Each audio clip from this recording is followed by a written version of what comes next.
Governo Lula conseguiu quebrar o pão de açúcar. Meu nome é Ricardo Dias, seja bem-vindo ao canal. Bom, antes vamos ver aqui o William Vac falando sobre os novos impostos aí, sobre os eletrônicos. Parece que o governo pode voltar atrás depois do vídeo do Nicolas, como sempre, né? Que alertou muita gente, estourou a bolha novamente. E o Sidônio Palmeira disse que isso vai ser ruim para as eleições. Aí o Lula vai ter que decidir se ele quer dinheiro ou se ele quer popularidade para as eleições. De repente ele quer só o dinheiro, né? Ele se esforça para convencer a todos nós que aumento de imposto não é aumento e que fica tudo igual, só que melhor. É o que está acontecendo com esse aumento do imposto de importação para bens de capital e de tecnologia. E mais uma vez o ministro Tachad disse que os impostos vão aumentar, mas não vai aumentar o produto para o consumidor. Mano, é muito filha da... né? Eles vão arrecadar 14 bilhões, tá? Vai sair da onde esses 14 bilhões? Das empresas. Os impostos são para as empresas e não para o consumidor. A decisão é estranha, difícil de ser entendida. A ideia do aumento do imposto, segundo o governo, era apenas regulamentar, não arrecadar, ou seja, criar incentivos para trazer mais indústrias para virem produzir no Brasil e não ter que pagar imposto. A ideia era regulamentar, mas já que vai aparecer 14 bilhões a mais, né? Fazer o quê? Foi uma consequência. Exporta para cá. E que não haveria aumento de preços para bens entre mais de 1.000 deles, mas entre eles chama muita atenção telefones celulares. Não colou. O próprio governo falou em aumento de arrecadação via esse imposto de uns 14 bilhões de reais, enquanto o setor de eletrônicos fazia as contas e afirma que o efeito cascata desse imposto de importação sobre bens, os bens vão exemplificar processadores, placa-mãe, memória, isso aí terá considerável impacto sobre o preço final ao consumidor de PCs, por exemplo. Bom, o Brasil ele não produz nada disso, né? Mas eles estão protegendo a indústria nacional. Montados no Brasil. Nessa operação, o governo preparou 2 bombas para ele mesmo. A primeira, bastante óbvia, é arrumar uma avalanche de críticas nas redes sociais para mais um aumento de imposto, pois sistematicamente se recorre a isso, aumento de receita, para equilibrar e sem conseguir as contas públicas. A segunda bomba se refere à forma de proteção da indústria nacional. É generalizada nesse setor de eletrônicos a descrença sobre a capacidade de se aumentar investimentos e produção local através de sobretaxa. Tá aí. E aqui a parte onde diz que o governo está pensando em voltar atrás por conta da repercussão negativa. Esse governo sustenta que, olha, a oportunidade de a gente não se transformar só em fornecedor ali de dados que não geram emprego e não geram grandes divisas, é agora. E você tem uma cadeia da indústria que está sendo desmontada por esse boom de importações. Esse é o argumento. Fazenda e indústria e comércio estão unidas nesse argumento. A resistência, por incrível que pareça hoje, ao longo do dia, foi, sabe de quem? Do Sidônio Palmeira, que viu o estrago nas redes sociais, a batalha nas redes sociais está perdida, esse é o diagnóstico do governo, e o Sidônio dizendo, olha, a gente está criando aqui o mesmo problema da taxa das blusinhas. É mesmo, vai afetar diretamente o pobre, que nem na taxa das blusinhas, que vai ser usado e muito contra o Lula. Eu acho bom, é isso aí, taca ali imposto mesmo, no ano de eleição, pra mim tá maravilhoso, mano. Eu pago mais, desde que seja pra tirar o Lula. Ou o mesmo problema da taxa do Pix. Antigamente, aliás, protagonista é o mesmo, Nicolas Ferreira. Então, isso, há 7 meses, 8 meses de eleição, mexendo com celular, isso pesa, isso tem um impacto político, independentemente do que você pense do ponto de vista econômico. Pois é, né? Vamos aguardar, vamos ver se o governo vai voltar atrás. E aqui, a história do grupo Pão de Açúcar, que está ruim das pernas e pode fechar, né, a sua atividade, né? E por coincidência, sempre num governo de esquerda, no governo Lula, mas é só uma coincidência, viu? Deve ter começado a ter prejuízo lá no governo Bolsonaro. Pessoal, um dos nomes mais tradicionais do varejo brasileiro, infelizmente, está passando por um momento difícil. Falando do Grupo Pão de Açúcar, o GPA, que nasceu lá atrás como uma doceria numa avenida bem importante de São Paulo, Avenida Brigadeiro Luiz Antônio. Eu não sei se o Compre Bem ainda é do Grupo Pão de Açúcar, mas era do mesmo grupo, né? O Compre Bem era o mercado de pobre e o Pão de Açúcar o mercado de rico. Virou um grande império dos supermercados, pois eles divulgaram nesta semana o resultado do quarto trimestre de 2025 e os números não foram bons. Mano, ninguém tem dinheiro pra comprar, moço. Como é que vai ter número bom?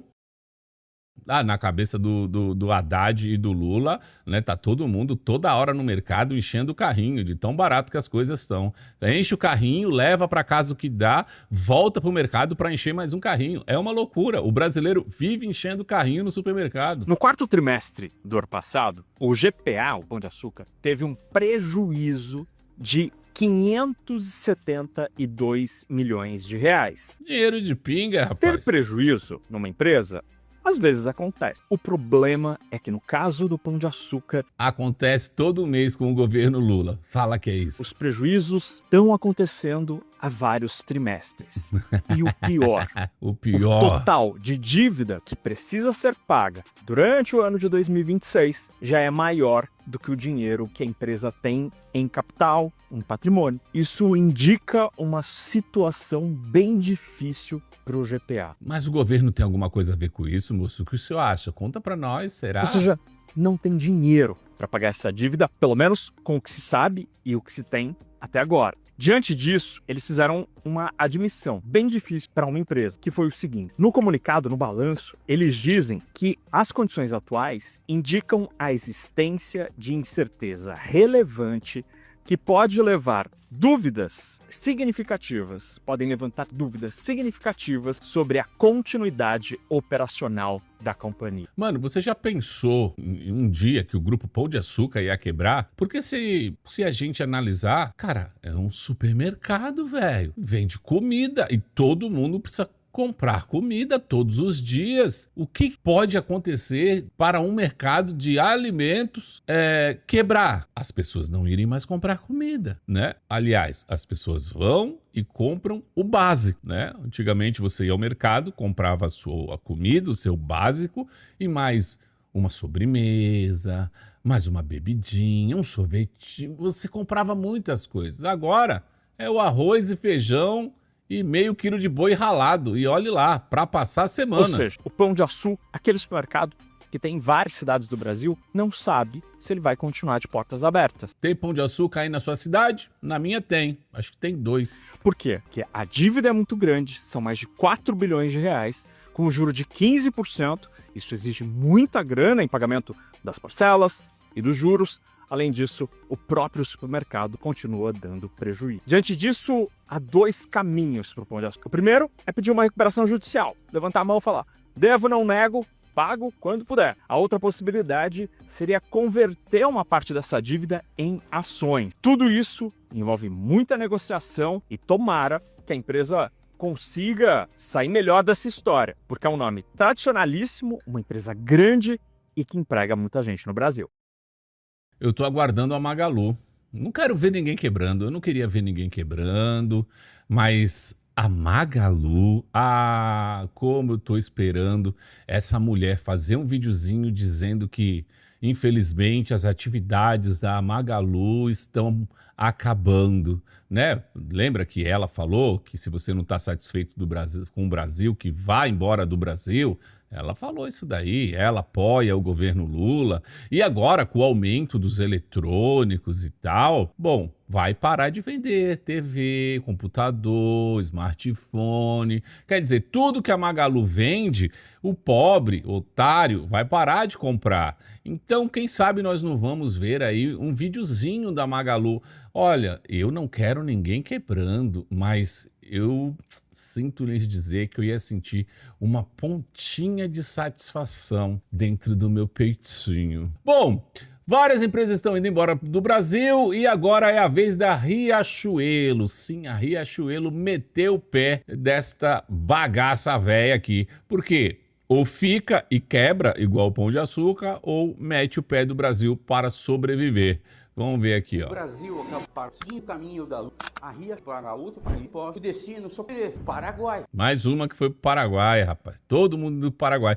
E essas empresas não voltam, não. Pode entrar aí o governo de direita oferecendo mundos e fundos que eu acho que eles não voltam. Por quê? Porque não tem credibilidade esse país. Você vai fechar um acordo, vai assinar um contrato, vou te dar 30 anos de subsídios. E aí entra um governo de esquerda ou alguém entra no STF e derruba tudo isso e pronto. Você volta pro inferno. Então, quem foi pro Paraguai, mano, eu acho que não volta, não. Não é que ela foi pro Paraguai. O Brasil, a gente... Disse a dona da Lupo. Eu não queria ir pro Paraguai, não. Queria continuar no Brasil, mas o Brasil não quer a gente aqui, empurrou a gente pro Paraguai. É o que tem acontecido. Essa foi a frase dita por Liliana Alfiero, a CEO da Lupo. E olha, eu concordo plenamente com ela. É por isso que a Riachuelo, Lupo e outras empresas estão indo para o Paraguai, buscando apenas uma única coisa, a Lei Maquila. Com esse benefício fiscal que o Paraguai tem, você tem isenção de impostos para importação de máquinas e equipamentos, matéria-prima. E aqui, né, aumentamos em mais 25% os impostos para importação. É maravilhoso. Além disso, mão de obra econômica e energia até 70% mais barato do que no Brasil. E para fechar com chave de ouro, você só paga 1% do valor agregado dos seus produtos na exportação. A pergunta, será que a Riachuelo acertou? Fora que o imposto que você vai pagar é sobre o lucro, né? Não é aqui não, que é sobre o faturamento. Paraguai. Se você também quer acertar igual ela, faz o seguinte, escreva aqui nos comentários, Riachuelo, e eu mando uma DM para você.